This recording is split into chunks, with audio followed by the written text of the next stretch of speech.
these tokens of our faith, my lord, and lead us from the darkness. Sire! I served you well! Lord of light, show us the way. Those are the stars that guide us. Lord of light, protect us! The night is dark and full of terrors.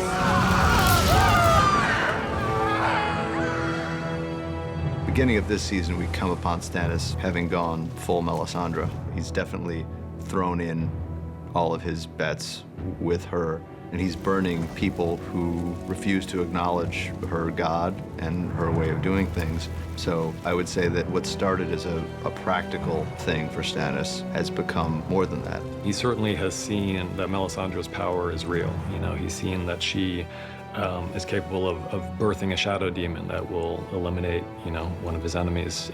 He's seen that she's capable of throwing leeches in the fire and in that way apparently bumping off several more of his opponents.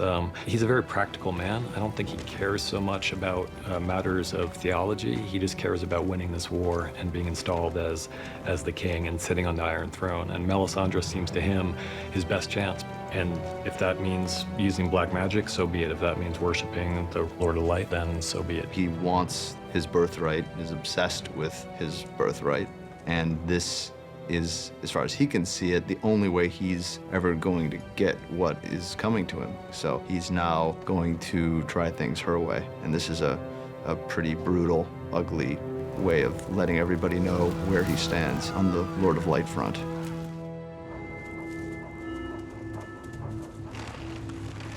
Hodor, take me to the tree.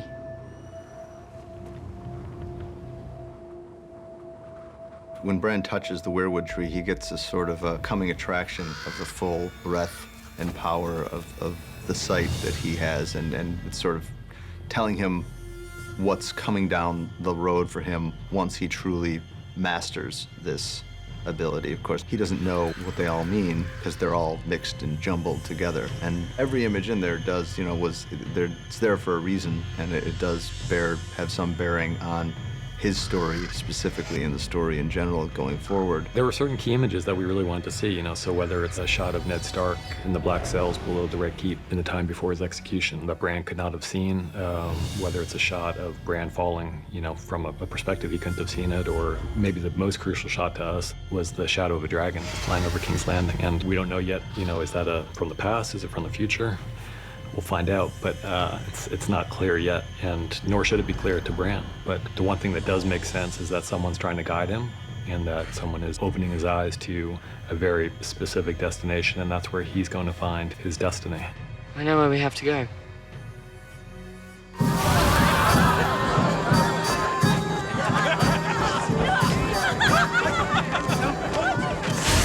The scene as a whole is one of the most challenging sequences we've ever done because it involves more of our principal characters than we've ever had together in the same place before, maybe more than we'll ever have together again. With a show as huge as this one with so many different plot lines and different characters, it's kind of a rare opportunity. So we were really looking forward to that, to a chance to, what would Brienne and Cersei talk about if they ran into each other? And if Loras happened to bump into Jaime, literally, what would that conversation be like? And Oberyn and Cersei meeting, or Ellaria Sand and Cersei meeting, how would that go? So much of the wedding is a chance for that, which we always think is fun, to get characters who aren't normally joined together to see how they would interact. And it's all playing out in real time, and it's a real testament to Alex Graves and Annette Helmick, his cinematographer, that they were able, it was a kind of a master class they gave us on how to shoot a big ensemble scene where everyone is in the right place at the right time, and everyone's actions make sense even when the cameras aren't on them. And obviously it's all centered around Joffrey since it's his wedding. It's a real gift to anybody directing the show because obviously the stories are so complicated and intertwined, and now suddenly you're in a 30-page sequence where it's almost all going on with a large number of cast members for once, and they're not separate. And so I wanted to create a very tight flow so that people are seeing each other across the way, not seeing each other across the way, having their little beat and transitioning into other things. My lords, my ladies, I give you King Joffrey, Renly, Stannis, Robb Stark, Balon Greyjoy, the Roar of the Five Kings! That whole bit of the wedding, it's all what Joffrey wanted, you know, and so it's in terrible taste, and everything's in terrible taste. It's just so funny to Joffrey and so completely unfunny to so many of the other people up there. Uncle, how about you? I'm sure they have a spare costume. We wanted very much to have the whole sequence leading up to Joffrey's demise tell us one last time exactly who Joffrey is. And it doesn't matter that this is his wedding and this is his day. I mean, everybody's king at their wedding for a day, and this is Joffrey's wedding. So he can do whatever he wants. Nobody can say a word about it. And he uses that power to try to humiliate his uncle in front of everybody who's anybody in Westeros. The key thing for me in directing that part of the sequence is that you know Peter's going to be incredible at dealing with the situation he's in. You know that Jack is going to be beautifully evil. And my worry was that I steer it towards something really bad is going to happen. I don't understand what it is, but I know it's coming. I said, kneel! Look, the pie! Marjorie was basically looking forward to a lifetime of trying to handle this guy and knowing full well this kid is a psychopath and that he's going to be doing a lot of bad things, and the best she can hope for is to control him a little bit. She certainly can't control him forever, but maybe she can kind of tamp down his baser instincts. You know, it's kind of a hopeless task. It's far too late for Joffrey. I mean, he's past the point of therapy. No one's going to make him into a good kid or a good king, but she's game. I mean, Marjorie is not fearful. She was willing to give it a go.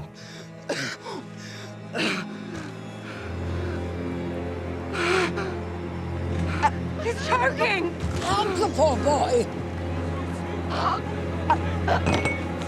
Idiots, help your king! Wait!